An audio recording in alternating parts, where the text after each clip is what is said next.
Surf time. Or you clean your wetsuit when you're done. I've always seen it. I was thinking one day I can go there. I was looking at the Mediterranean. I wished I can go there.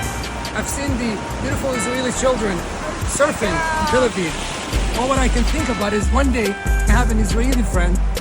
I can start a surfing school with him or her. I can start a surfing school and teach the kids how to love, how to share sport. My niece across the border in the West Bank, she dreams to see the water.